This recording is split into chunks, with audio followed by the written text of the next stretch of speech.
오늘 두 번째로 배울 내용입니다. 바로 합성인데요. 합성은 합해서 하나의 모음으로 이루어진다는 뜻입니다. 먼저 위를 보면 아래아랑 으랑 합쳐져서 오와 우가 나왔죠. 아래는 아래아와 이랑 합쳐져서 아와 어가 되었습니다. 여기까지 보면 참 쉬운데 문제는 이 오와 우 그리고 아와 어에도 음성과 양성이 있다는 것입니다. 위에 오와 우를 먼저 보겠습니다. 그 중에 오를 보면 하늘이고 양성인 아래아가 땅 음성인 으보다 어디에 있나요? 그렇죠. 으보다 위에 있죠. 그럼 조금 쉽게 결론이 나오죠. 오는 바로 양성입니다. 그런데 우는 이와 반대로 양성인 아래아가 음성인 으 아래에 있으니까 음성이라는 결론이 나오겠죠. 이제 아래에 있는 아와 어를 한번 볼까요? 이걸 하기 전에 이것을 조금 더 제대로 이해하려면 조선시대 마인드로 이해를 해야 합니다.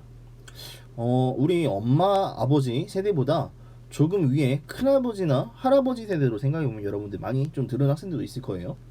혹시 오른손이 아닌 왼손으로 밥상에서 밥을 먹으면 어떻게 됐다고 들은 적 있나요? 몇몇 학생들은 아마 들은 학생들도 있을 겁니다. 뺨은 기본이고 숟가락 밥그릇이 날아다녔다고요. 자, 그럼 이제는 조금 쉬워졌을 겁니다. 왼쪽보다 오른쪽이 더 우세인 것을요. 그럼 양성인 아래아가 중성인 이보다 오른쪽에 있는 아가 당연히 양성일 것이고 아래아가 왼쪽에 있는 어는 음성으로 할 수 있겠죠. 그래서 기본자인 아래아, 이가 서로 합성한 것을 바로 초출자라고 합니다.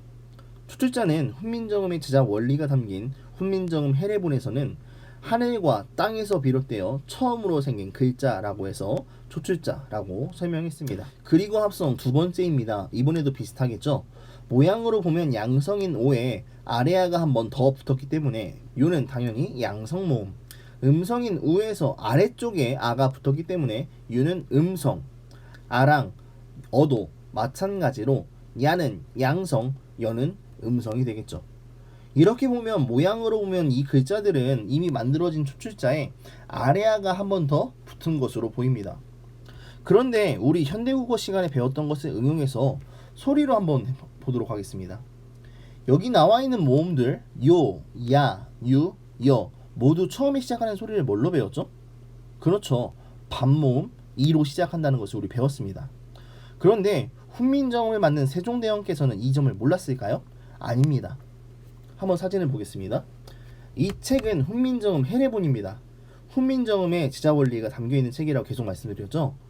여러분들이 잘 알고 있는 나라말싸미라고 되어 있는 것은 훈민정음 언해본이라고 해서 훈민정음의 창제 원리를 언해, 즉 우리말로 해석한 것을 말합니다. 모두 한자로 되어 있어서 좀 어렵게 보이죠? 그렇지만 선생님이 필요한 부분만 한번 보도록 하겠습니다. 바로 이 부분입니다.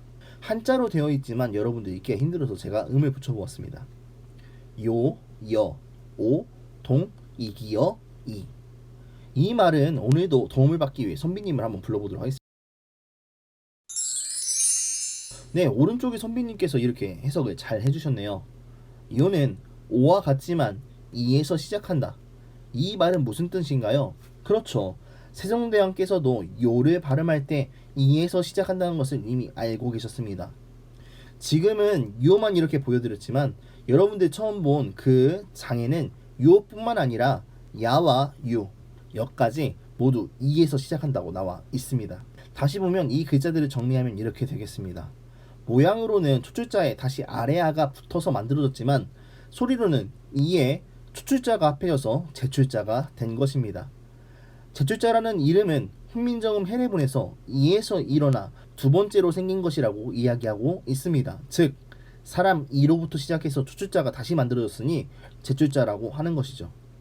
그리고 초출자와 제출자는 다시 나눌 수 있는 것이 아닌 완전히 하나로 만들어진 것이라고 해서 바로 합성의 방식으로 만들어졌다고 하는 것입니다. 모음의 기본자, 합성자, 다시 말하면 초출자와 제출자를 정리해보면 이 표와 같습니다. 이 내용은 학습지에도 있는 내용이니까 일시정지를 누르고 정리하면 좋을 것 같습니다.